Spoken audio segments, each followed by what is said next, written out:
Here is a chart of the U.S. money supply from 1950 to 2006. Here is a chart of the U.S. national debt for the same period. How interesting it is that the trends are virtually the same. For the more money there is, the more debt there is. The more debt there is, the more money there is. To put it a different way, every single dollar in your wallet is owed to somebody by somebody. For remember, the only way the money can come into existence is from loans. Therefore, if everyone in the country were able to pay off all debts, including the government, there would not be $1 in circulation.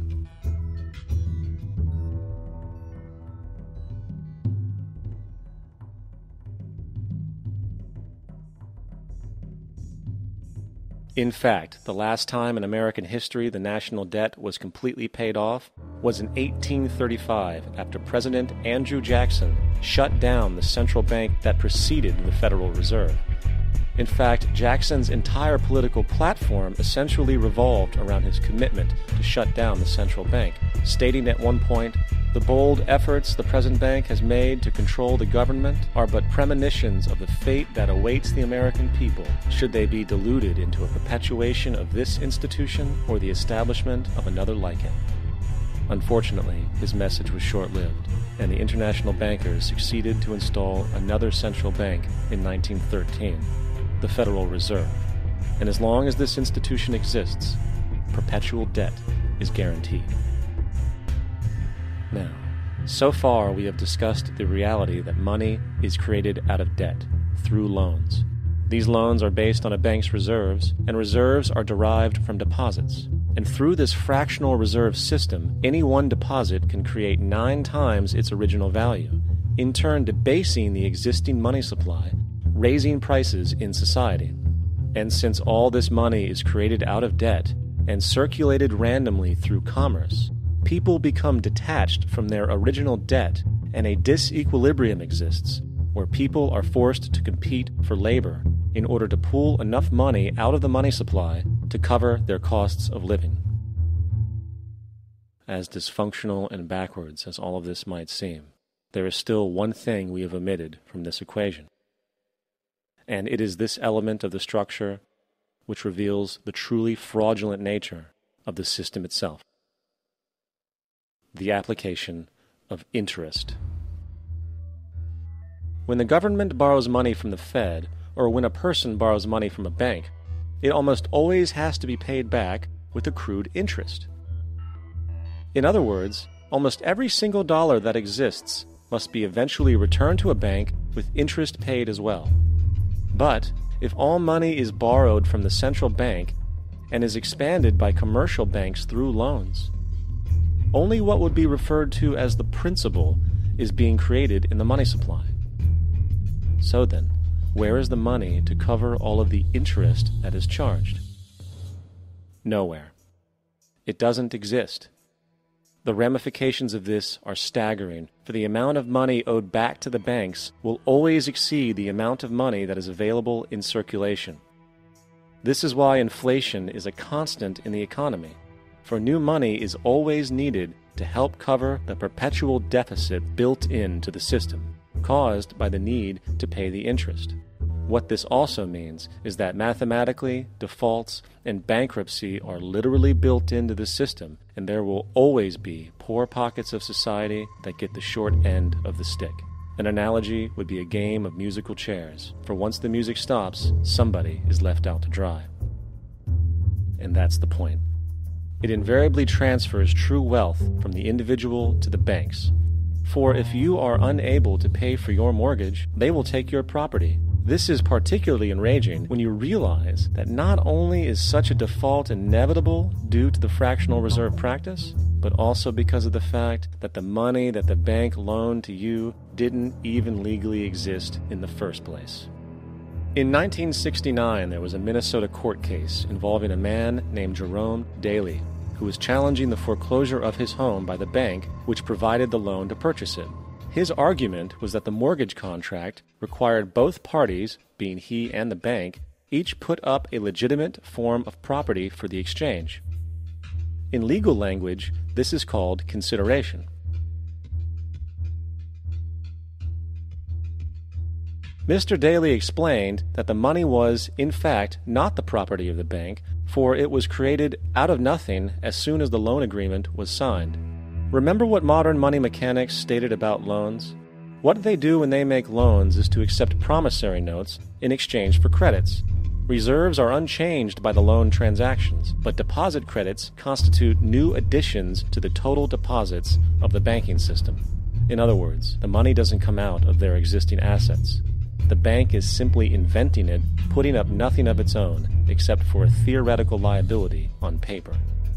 As the court case progressed, the bank's president, Mr. Morgan, took the stand, and in the judge's personal memorandum, he recalled that the plaintiff, bank's president, admitted that, in combination with the Federal Reserve Bank, did create the money and credit upon its books by bookkeeping entry. The money and credit first came into existence when they created it. Mr. Morgan admitted that no United States law or statute existed which gave him the right to do this. A lawful consideration must exist and be tendered to support the note.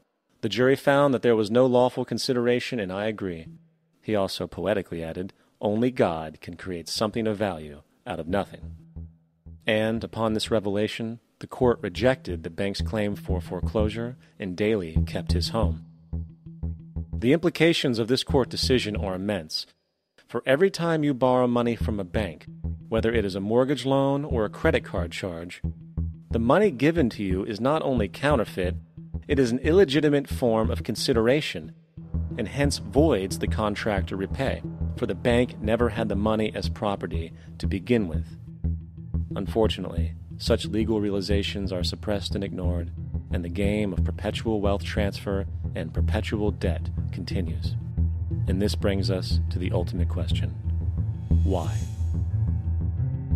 During the American Civil War, President Lincoln bypassed the high-interest loans offered by the European banks and decided to do what the Founding Fathers advocated, which was to create an independent and inherently debt-free currency. It was called the greenback. Shortly after this measure was taken, an internal document circulated between private British and American banking interests stated, "Slavery is but the owning of labor, and carries with it the care of laborers, while the European plan is that capital shall control labor by controlling wages. This can be done by controlling the money. It will not do to allow the greenback, as we cannot control that." The fractional reserve policy perpetrated by the Federal Reserve, which has spread in practice to the great majority of banks in the world, is, in fact, a system of modern slavery.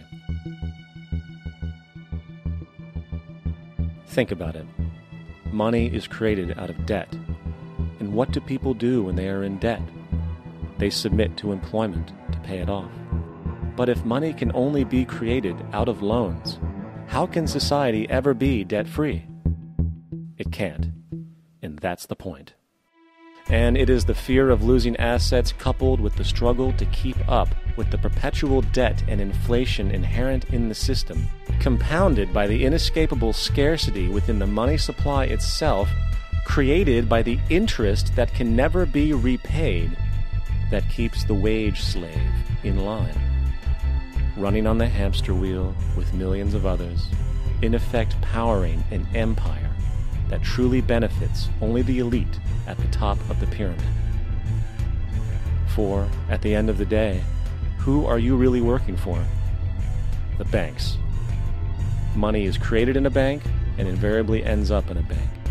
They are the true masters, along with the corporations and governments they support. Physical slavery requires people to be housed and fed. Economic slavery requires people to feed and house themselves. It is one of the most ingenious scams for social manipulation ever created, and at its core, it is an invisible war against the population. Debt is the weapon used to conquer and enslave societies, and interest is its prime ammunition. And as the majority walks around oblivious to this reality, the banks, in collusion with governments and corporations, continue to perfect and expand their tactics of economic warfare, spawning new bases, such as the World Bank and International Monetary Fund, while also inventing a new type of soldier, the birth of the economic hitman.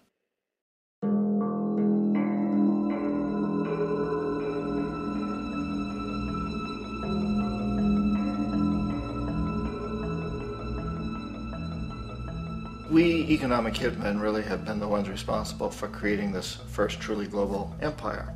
And we work many different ways.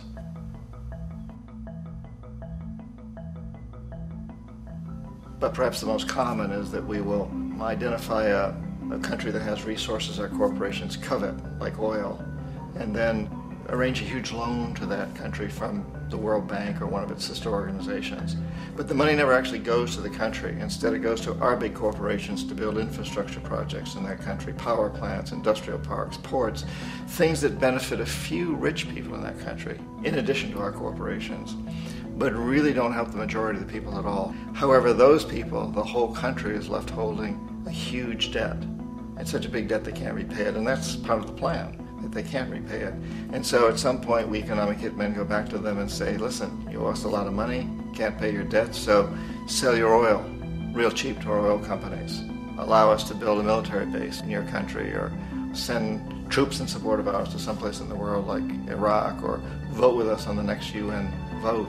To have their electric utility company privatized and their water and sewage system privatized and sold to U.S. corporations or other multinational corporations. So there was that whole mushrooming thing, and it's so typical of the way the IMF and the World Bank work, that you put a country in debt, it's such a big debt it can't pay it, and then you offer to refinance that debt and pay even more interest. And you demand this quid pro quo, which you call a conditionality or good governance, which means basically that they've got to sell off their resources, including many of their social services, their utility companies, their school systems sometimes, their penal systems, their insurance systems, to foreign corporations. So it's a double, triple, quadruple whammy.